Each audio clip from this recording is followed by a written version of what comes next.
All right, question of the day. What is your favorite comic book property? Is that super related to what we're talking about? Well, kind of. Not related to the game play experience, but I just wanted to ask it because me, always been a sucker for Jay Garrick Flash, for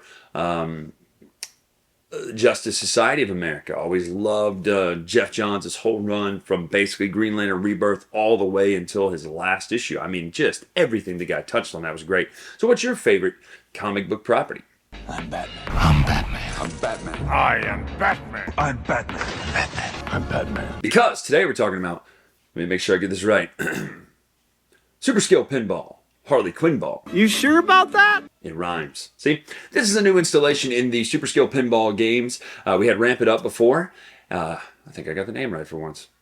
Samsonite. I was way off. In which you're playing pinball in a roll and ride. And it's one of the times where you actually do feel like you're doing what you say you're doing with the roll and ride. Now, granted, in real pinball, you don't have a lot of choice. You're not like, okay, I want to quickly have or I want to pause time and take a magnet and move the ball over. You don't really have that. You're dealing with physics and crazy contraptions under the board. So let's take a look at how Super Skill Pinball Harley Quinn Ball plays, and we'll come back and talk final thoughts right now.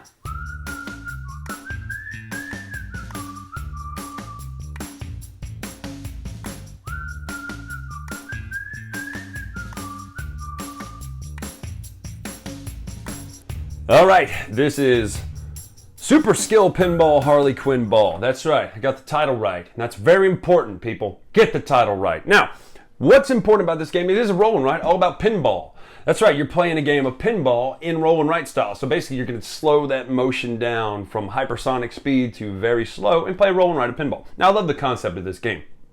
However, it's very important also. This is called a pin. It's not a table. It's not a pinball board. It's not an arcade. It's not a game. It's a pin. So just know this is called a pin. Now my rules, it's in the book, and there's a whole explanation about that. Now, the way it works is you're going to roll the dice like a normal rolling, right? You're then going to choose per ball one of these dice to assign. Let me get the ball out because that is important. It's a visual element to a pinball game on the pin. And what you need to do, you're going to start here in the start section, which will be for us.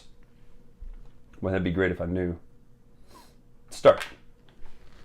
You're going to start here in the skill shot section, which you don't actually have the skill shot yet. But when you choose a dice, you always move the dice, the pinball, down to a section below it, unless you hit it off a flipper, which it goes up as high as you want. And there are certain things about it. Different boards, there are multiple types of pins in here that you can play with. So if you hit it off a yellow flipper, you can go up this yellow route. I don't know. Don't care how that's pronounced. You then, if you hit it off the red one, you can go up this red route. Now, the way this works is also yellows can only hit this side, reds can only hit this side. As you choose your dice, you're going to assign where the ball goes and what you hit. So let's say I chose the 5. Well, I can mark out this section, which actually would cover both of those, right? You mark it like that. You get a point for that, so you go up here and mark that you got a point. You then roll the dice again, choose a dice, drop it down lower. Now you choose the dice and then move. So if you have a 5, again, let's just say we roll again and there's a 6 here. So then I look down one section lower at where I can put a 6. Now, obviously you don't want to put it here because it would fall out and you'd lose a turn. You only get 2 rounds in this pin. You could drop it down here. Let's say I mark it here. So boom, I have now hit this red flipper. Boom, it shoots it back up. Let's shoot it all the way up into here. Whoop. Well, in a minute, actually. You would hit it here first. Now let's roll again. You then have a 1 or a 6. Now 1 is ideal for us because this special rule is you're going to have to mark these individually kind of as you climb up. Let's say we get a 1. Shoom, all the way up here, mark out the 1. And you can do that. You can kind of just keep stacking those up as you ride this ride. The lower number, the worst point. So you obviously want a 6 there. Shoom, shoot it up to the top. Get the best. Drop down. Over here, instead of moving to the lower section, you get on this loading section and you count. So let's say we pick a 1. Well, then we would mark here and move here. Let's say we have a 6. You would then count 1, 2, 3, 4, 5, 6. Boom, right there. You'll get the points based on those as it were. Now, a couple things to note. Some of these things can be erased mid-game. Some of them are permanent for the whole game. If they're double bordered like this, they're permanent. They're one and done. If they have a single white border run it like that, they are erased after a section is filled. So case in point up here, when you have all 12 filled, you clear this. Now this is a good way to just kind of bounce around and get points. See how the arrows go? So you can technically stay up here in this section like the bumpers on a regular pinball game are, and boom, boom, boom, boom, boom, boom, boom, boom, boom, boom, boom, boom, boom, bounce around, right? That's how that works. Here, you're just going to unlock these sections, and when you do, you'll get a skill shot for that, which will allow you to use one of the skill shots. Basically, you can use your number as that number instead. Down here with the leaps, the way you unlock the leaps is to hitting all these different things. It says hot dog bonus active. You can backward on bumpers and wheel up on the parachute jump. So, that's cool. That's it. You're going to play 2 rounds. You're going to count points. Now, there are things like multi-ball. You can get multiple balls in here where you assign a dice for each single ball you have out there. So it really does feel like you're playing pinball at very slow motion. So that is Super Skill Pinball Harley Quinn Ball.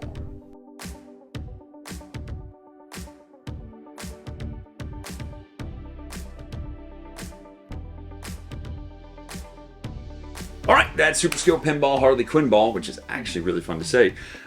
This is a rubric system for our grading now. We start with concept, board layout, mechanics, art direction, components, gameplay, and rulebook gives us an aggregate score. Now, some of you may weigh those scores differently, I'm aware, but as I always say, reviews are subjective. So what you may weigh heavier may not be what I weigh heavier. Maybe you love a good rulebook and don't like art. Maybe I love art, don't like mechanics that much, vice versa. So this is my rubric for my review of Super Skill Pinball Harley Quinn Ball. I feel like that's going to be an Eminem song one day. Anyway, let's take a look. Concept, 8.5. I love the whole idea of doing pinball in super slow motion in a roll and write. And honestly, roll and write is probably the best mechanic to do this theme with, right? Pinball is just, it's great. It's classic. I think I always love the X-Men one, some of the old Star Wars ones. Just, it's a fun idea, right? When you go and see a great pinball machine, you want to play it, even if there's, you know, some VR arcade over there where you're like literally running around. Pinball is timeless, essentially. So 8.5. Board layout, 7.5. It gets a little cluttered with what you can and can't do on the different maps or on the different pins. Don't you call it the wrong name, idiot. On the different pins there, not cluttered in the sense of, well, what do I do? But there's so much to look at. Sometimes you can get lost in what you can do and what you're allowed to do. Well, actually, just look at the rules. Now, okay, yeah, you could say that about literally any game, right? What, you mean you don't understand how the components refresh in Twilight Imperium when you do an action next to somebody? No, there are certain things that are just forgettable like that. So it's a little cluttered, but it's not bad. And 7.5 is great, right?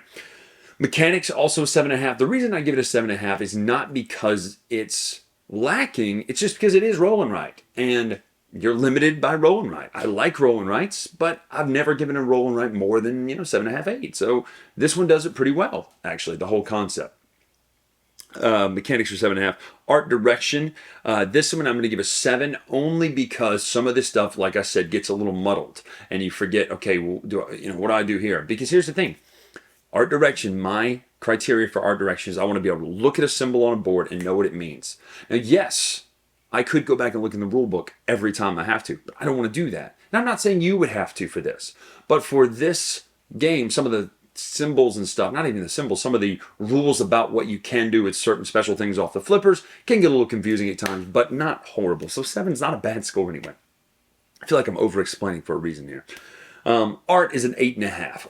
Just tremendous, right? I mean, this is that Harley Quinn art from a few years ago. It's just really, really good. And it's not just the Harley Quinn Coney Island board. There's the other boards in there as well. Pins in there as well that look really, really great. So art's an 8.5. Components, I actually really like the fact that, and I know it's such a simple thing, the little half-dome plastic pinballs, to me, that's cool. Could have been a cube, could have been a dice, could have been actually just a mark with your pen. I like that aspect because really and truly, you could just draw. You don't have to have the circle, but to me, that actually adds to the realism and feel. I also like how the boards fit together of the pen, because basically it does. I mean, you've seen games like this where they have crazy separate layers, the Back to the Future one and all that stuff. So I really like that, how different ones play differently. You go to that pinball arcade, pinball museum or whatever, no two games are alike. I mean, they're not meant to be. The whole point is to give you that theme and that flavor of whatever property it is in the pinball game. So gameplay's an 8. So the rule book is a solid 7.5. Now the reason is there is a lot to it. Each map has certain rules. Each pin has certain rules. Each each one of those things has rules. Plus, there's the base rules of the game. It's not a confusing game by any means, but it's a headier roll and write for a lighter roll and write, if that makes sense. Because picking where you choose the dice and what you do, and you can play this game tons and tons and tons of times and still forget, or in the back of your mind go, wait, do I take the dice first and then move the ball, or do I move the ball and then take the dice based on that? That's a simple rule that probably some of you are thinking, I've never forgotten that rule ever.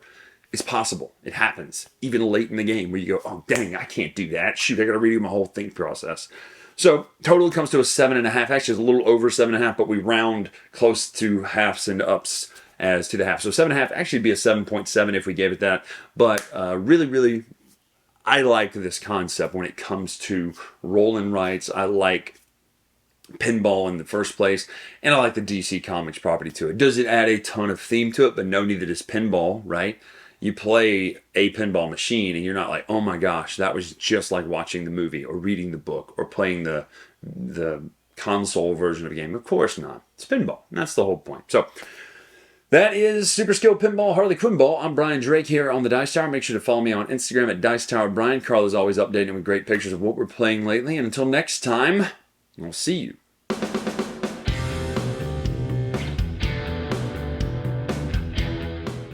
Hey everybody, thanks for watching another video from the Dice Tower. Hey, you want to learn more about us, communicate with us? We have a Facebook group, we have a Discord channel, lots of different ways to get involved with the Dice Tower. You can find that in our Linktree link below. So just click that, it will take you and you can communicate with us on Facebook, join our Facebook groups. There's lots of cool things that you can find and become part of the Dice Tower. Thanks so much for watching. I'm Tom Vasel.